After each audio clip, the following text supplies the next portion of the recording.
What's going on, everyone? Back here with another video on my channel, Jake Snipes. Today is Friday. We have NBA Finals Game 2. I'm really excited for it. I got 4 picks that I really love. I hope everyone's had a good work week so far. It's the weekend, so time to let your hair down, relax a little bit. You know, watch some games, go out, have some fun, unwind from the work week. But before I get into the 4 picks that I chose for today, I want to go over the recap from yesterday where we did go 2-2. We're basically going 2-2 every day so far this month. We were one day we were 1 assist away from going 4-0, but other than that we're going 2-2. But it's okay. We're going to be on an upward trajectory after today. Yesterday, like I said, we go 2-2. Gabby Williams only had 3 assists. We took her under on 3.5, so that one hit. Let's see. Natasha Howard had 0 assists. We took 100% hit rate on her over. And of course, she gets 0. Just sometimes it's just one of those days. That trend has to break eventually, and it just sucks that it was on the day we took it. But it's all right. And then let's see, Sophie Cunningham. She didn't get her over. I think she only had 6 points. She hit the two threes that she took, went 100% from 3, and still didn't get her over. Courtney Williams, 17 points, 7 rebounds, so she cleared her over that we took. So 2-2 on the day, but it's okay. Like I said, we're going to go 4-0 today. I'm really excited for Game 2. I know we all are. We'll see if the Spurs could tie it up. We'll see if the Knicks take a 2-0 lead. They have just been killing everybody in the playoffs. I think it's been like 6 weeks since they last lost a game. They're playing ridiculous. Catman had a good game against Wemby, offensively and defensively. I think Wemby's just starting to run out of gas. He only played like 29 minutes in the regular season. Now he's playing close to 40. So I don't know if the extended minutes, the longer season, because they're deep in the playoffs, obviously, is wearing on him, especially after a tough series against Hartenstein, who really wore him down. His legs don't seem to be there in any of his jump shots. He can't get to the basket. So he definitely needs to step up and bite down. The other Spurs, they need to shoot better, which I do think they will. They need to win this one on home court. They cannot go to New York down 0-2, go into Madison Square Garden, because we know how that crowd is. But the Knicks are just hot, man. And Jalen Brunson, he didn't shoot well, but he's one of the best, if not the best, fourth quarter player in the league. And he showed it in Game 1. So they have to take care of business today, man. I'm really excited. But other than that, let's go ahead and get right into the picks. We're going to take the hot hand Landry Shamet over 1.5 3-point makes. We took this last game in Game 1 and it hit. He shot 3 for 6, so 50%. His shooting percentage did drop down. Well, let's see, at the last 5 games. Okay, so he's still shooting 78%. Last game he's shooting 81. That's because he missed 3 last game. But even if we go to the last 10, he's still shooting 67%. He's been on fire all playoffs. So we're just going to keep riding this until they move it. They finally move it to 2.5. I just feel like 1.5 is too low. His volume is there and his shooting percentage is there to not take this line. Okay, the data's all there. At 2.5, we'll have to kind of dissect it a little bit more. But at 1.5, I love. So that's going to be the first pick. The second pick, we're going to take Josh Hart over 8.5 rebounds. Game 1, he had 15, and I think he only played like 7 minutes in the first half. He only played 26 minutes. He played, I think, 7 in the first half because of foul trouble. And he did play a lot of the second half, obviously. 19 of the minutes of the 24 minutes. Only sat down for 5 minutes. But he cleared this line pretty easily. Almost doubled it. And I expect he's going to play more than 27 minutes today.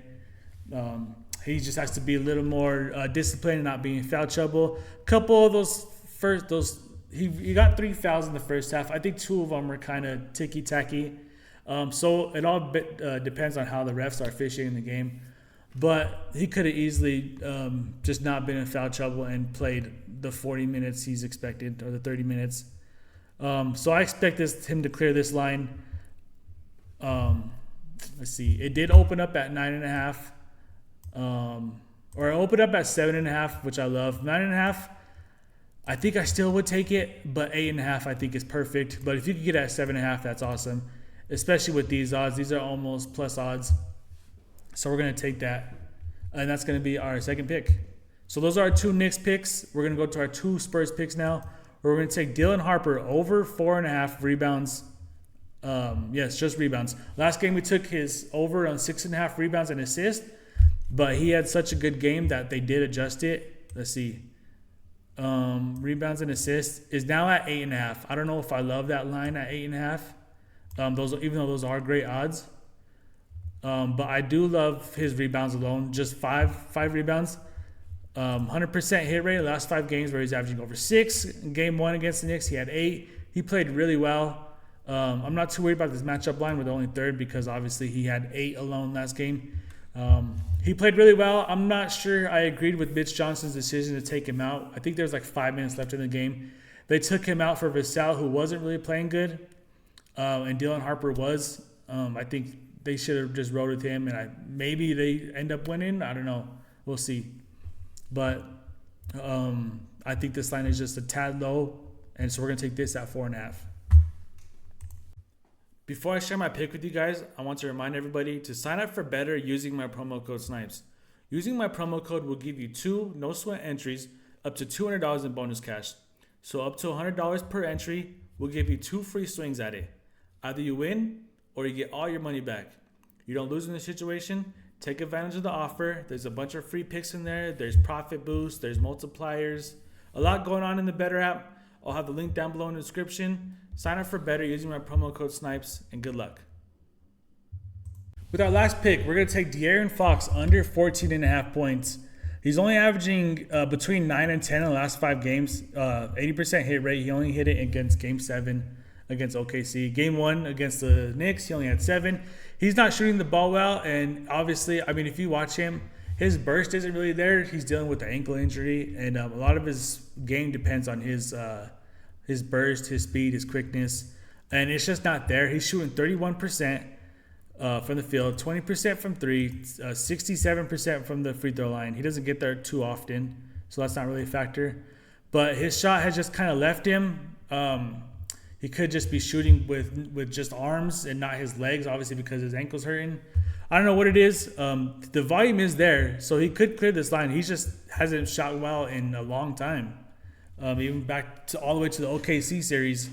So I think this line is just too high until he proves us all wrong. But I'm gonna take this. I might take this every time until they adjust or until he finally has that big game. The one thing that he is doing well is rebound, assisting, and cutting out a lot of the turnovers. He's a good veteran presence for the young team for guys like Castle and Harper. But scoring-wise, it's just not there. So we'll see what it's like. I can't wait for this game, man. I like the chess match. I thought OG was going to guard Wemby. Turns out Cat was on him, and he did an excellent job, actually, which was a risk because Cat is just notorious for just being in foul trouble and taking bad fouls. That's been kind of his Achilles heel. But he did play well. He outplayed Wemby, I think. But yeah, we'll see. I mean, I don't know who's gonna win. Because you could say Spurs are gonna shoot better, but you could also say the Knicks are gonna shoot better because they didn't shoot well at all. I expect both sides to play better. It kind of was an ugly game just because both teams shot poorly. It did get exciting. Spurs went up double digits, and somehow they lost it. I think Wemby just needs to match Jalen Brunson's minutes on the court because all of it, if you look at Jalen Brunson's shot chart, except for the 2 threes that he hit, I think he shot like 2 for 8, 2 for 9. They're all within the restricted area. And that shouldn't happen if Wemby's in the game. Now, obviously, that's open season if Wemby's not in the game. So I think whenever Jalen Brunson's on the court, Wemby has to be on the court as well, just to eliminate those shots that he likes to get to. You know, he likes that mid-range, getting in front of you, bumping you. He has excellent footwork, so he knows how to get his shot off. But with Wemby being there, makes it a lot harder. But yeah, I know I'm kind of going off on a tangent here. I'm just really excited for Game 2, and we'll see what happens. But other than that, I'll see you guys in the next video. Peace.